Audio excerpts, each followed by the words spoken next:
그래서 이 시간을 측정하는 것이 종교와 권력의 의무였다. 측정하고 알리고 지배하는 것이 이름을 새기고 그래서 그 시간을 유일무이한 시간으로 만들고 계속 똑같은 날이 반복되지만 2019년 11월 18일 이라는 날짜는 하나밖에 없어요.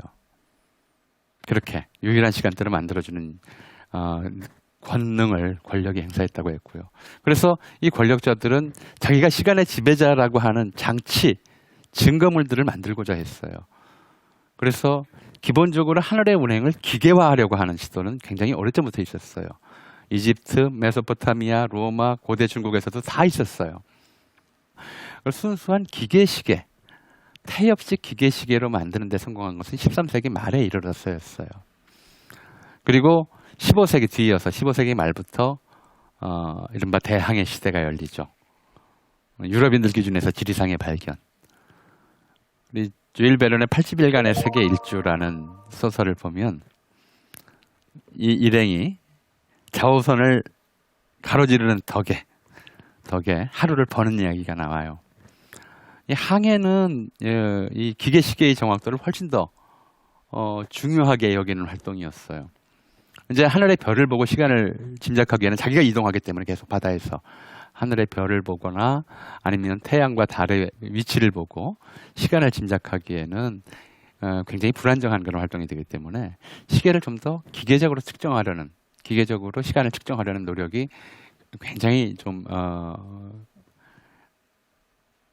집중적으로 기울여졌고 그런 상황에서 기계시계도 발전을 거듭했다고 그래요.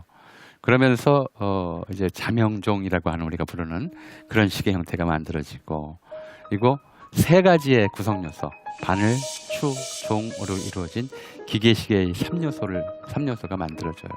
그래서 이렇게 생긴 시계가 이제 교회 종탑 대신에 종탑이 달려있던 자리에 종이 빠져나가고 대신 시계와 시계에 달려있는 작은 종으로 바뀝니다. 역시 종교적 시설이었어요. 그래서 시계 안의 불규칙성을 어떻게 보면 여름이 다르고 겨울이 다르고 하던 것을 규칙적 운동으로 전환했고요. 또 이 시계만 보고 하늘을 보지 않고 면 단위로 계산하기 쉽게 분할하고 나누고 계산하는 일종의 물질 같은 것으로 변화하게 되죠. 더불어서 하기에 따라서는 낭비하거나 절약할 수 있는 것. 그래서 데카르트는 모든 유기체는 기계다. 이 시계를 보고 그런 얘기를 했었고요. 루이스 먼포드라는 사람은 현대사회를 만든 것은 증기기관보다도 시계다라고 얘기를 했어요. 시계가 그만큼 사람들의 감각과 자기 일을 분할하고 시간을 쓰는 방법들을 가르쳐줬다는 것이죠. 그래서 옛날에는 이런 시계가 없고 이런 식의 시간관념이 없던 시절에는 시간 약속이라는 게 무의미했어요. 왜 박재상 부인은 그렇게 돌이 될 때까지 서 있었을까? 가정에서 말하면 시계가 없어서 달력도 없고 시계도 없어서 언제까지라는 기약을 잘 못하는 그런 문화였죠. 그래서 경인철도 개통식에 서 있었던 사건이라고 하는데 대관이 철도 기차 타려고 왔다가 갑자기 화장실이 급해서 화장실에 갔다 왔어요. 가는데 기차님이 떠났어요. 이런 괘씸한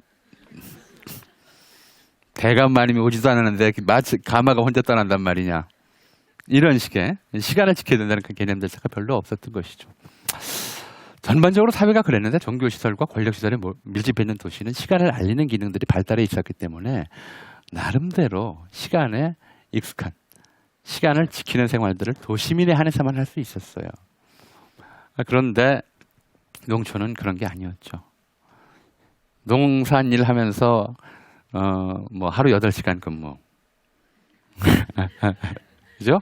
50분 근무 10분 휴식 이런 거 할 수가 없잖아요.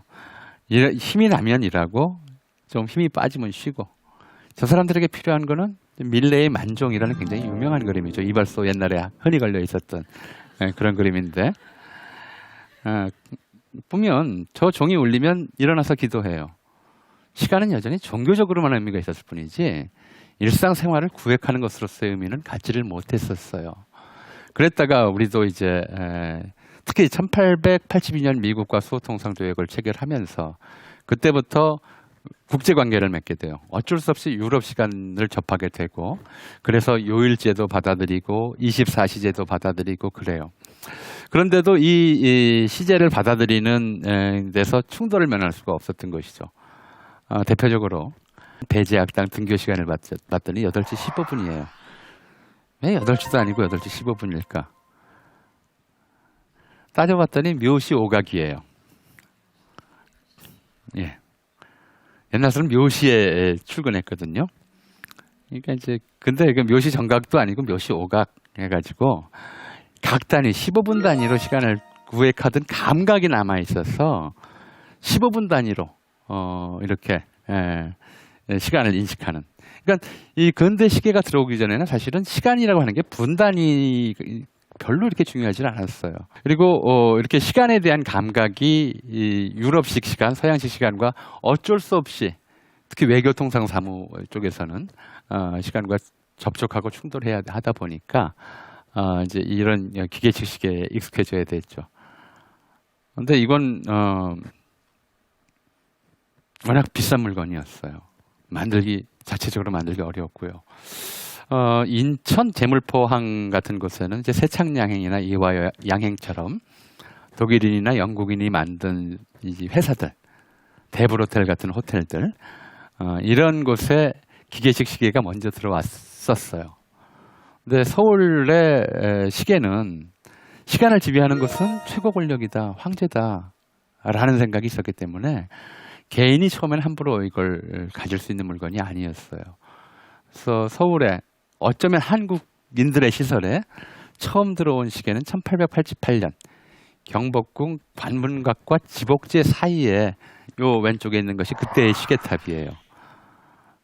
요 시계탑을 갖다 놓았었어요. 그 옆에 관문각이라는 건물이 있었는데 이름이 뭐냐면 무슨 뜻이겠어요? 천문을 관측하는 건물이란 뜻이었어요. 그러니까 관문각이라는 건물 가까이에 이 시계를 갖다 놓는 것은 하늘이 천자나 군주에게 명해서 지상을 하늘처럼 아주 완벽한 조화의 공간으로 바꾼다. 이걸 다스림이라고 그랬거든요. 다스린다고 하는 것, 우리가 다스린다고 하는 건 뭐냐면 하늘의 완벽한 규칙성과 완벽한 조화를 지상에 구현하는 것이 동시에 옛날 사람들은 그렇게 생각을 했어요. 굉장히 종교적이었죠. 그리고 그것은 무엇보다도 시간을 규칙적으로 관리하는 것이다. 시간을 제대로 알고 일찍과 월칙을 측정하고 기후의 변동을 제대로 알려서 백성들로 하여금 때에 맞춰 안심하고 일할 수 있게 하는 것이다. 이런 식의 가치관을 가지고 있었기 때문에 시계는 바로 황권의 상징이기도 했어요. 왕권의 상징이기도 해서 함부로 개인이 집에 갖다 놓을 수 없는 것으로 인식을 했죠. 하지만 뭐 이런 식의 오래된 동아시아적 세계관도 근대화 과정에서 깨질 수밖에 없겠죠. 1902년에는 한성전기회사에 처음으로 공공시계탑이 생깁니다. 그 다음에 이제 우리가 보는 모든 주요 공공건물들, 특히 역, 서울시청 공공건물에는 반드시 시계탑이 걸리는 관행이 만들어졌죠. 지금 생각해도 좀 이상해요. 왜 시청 건물에 시계를 걸어놓고 있지? 다들 시계 가지고 있는 시대에. 근데 하나의 관행이 돼버렸어요. 그리고 이 시계에 익숙해지다 보니까 이제 생활계획표라고 하는 것들이 나오죠. 초등학생 생활계획표예요. 이제 시계가 뭐로 보이죠? 피자로 보여요. 몇 개 조각, 큰 조각, 작은 조각 나눠서 이 조각은 어떻게 쓰고 저 조각은 어떻게 쓰고. 시간을 관리하는 시대. 시간 관리는 원래 하늘의 몫이었었는데 이제 앞서 말씀드렸듯이 시간이 물질처럼 되다 보니까 시간을 관리하는 시대로 우리가 이행하게 된 것이죠. 이게 바로 근대화였어요. 그리고 한 조각 조각 단위가 이제 돈처럼 보이는 것이죠. 그러니까 자본주의가 만들어낸 개념이기도 하고 동시에 시간의 물질화가 만들어낸 개념이기도 해요. 이제 우리는 시간은 돈이라는 생각을 떨쳐버리질 못해요. 모든 노동시간이 시간 단위로 돈으로 환산이 되고 최저임금이 노동 시간 단위로 환산이 되는 그런 시대에 살게 된 거죠. 그리고 이 시계라는 물건은 바로 이런 시간의 물질화, 시간 개념의 변화, 시간의 세분화에 결정적인 기여를 했어요. 1940년에 유명한 아동문학가 윤석준 선생이 쓴 동시예요. 아기가 가게집에 가서 엄마 시방 몇 시, 영감님 시방 몇 시냐고요. 엄마가 물어오라고 그랬겠죠. 넉 점 반이다. 이거 굉장히 중요해요. 1940년까지도 몇 시 몇 분이다라는 표현이 아니라 그냥 옛날처럼 몇 시 반각 그런 것들처럼 넉 점 반, 석 점 반, 넉 점 30분 단위로만 보통 시계가 그렇게 정확하지 않았어요. 30분 정도 틀리는 시계는 좋은 시계였어요. 넉 점 반, 넉 점 반. 여기저기 한참 구경하다가 해가 꼴딱 질 때 집에 들어와서 엄마 시방 넉 점 반이래. 네, 시간이 그렇게 다급하지도 않았고 정확하지도 않았고 대략 그냥 짐작해서 이제 추정할 수밖에 없는 시기였던 거죠. 그리고 이런 시간대를 일제강점기 내내 겪었어요. 왜냐하면 시계 보급이 더뎠어요. 시계는 이른바 쿼츠라고 하죠. 전자시계 나오기 전까지는 굉장히 만들기 어려운 물건이었고요. 값이 비쌌어요. 1900년대 말 처음 이제 회중시계가 우리나라에 들어왔을 때는 보통 집 한 채 값에 해당했어요. 그 소설 토지에서 최서희가 선물하는 것도 시계예요. 이게 가벼운 물건이 아니었어요. 1920년대쯤 돼서 시계값이 좀 많이 내려가긴 했지만 그래도 이거 집집마다 갖다 놓기 어려웠어요. 그래서 시간관념이 굉장히 희미했죠. 그러니까 해방되고 나서 한국인들의 시간관념이 너무 희미하다고 생각을 해서 미군정이 당시 이화여전 음악 교수였던 김메리라는 분한테 특별히 요청해서 만든 노래가 학교종이 땡땡땡이에요. 이거는 1980년대까지 초등학교 1학년 음악 교과서 맨 앞에 들어가는 노래가 됐어요. 시간관념부터 가르쳐야 한다, 초등학생들한테. 그만큼 절실했던 것이죠. 그리고 이제 요즘에는 한 6살, 5살 되면 시계 보는 법을 익히기 시작하죠. 네, 시간은 이런 거였어요. 하늘의 뜻, 신이 지배하던 것에서 기계로 표현되는 것이고 인간이 관리할 수 있는 것으로 변했어요. 그게 근대화 과정이었죠.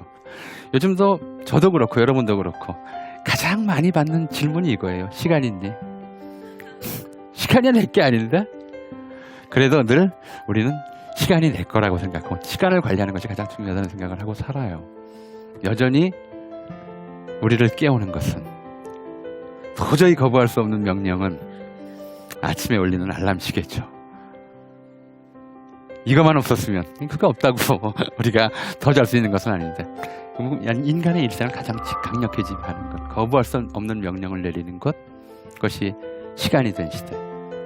우리는 종교가 어떤 종교이든 있든 없든 간에 여전히 시간을 매개로 해서 신과 결합한 시대에 살고 있는 거라고 생각합니다.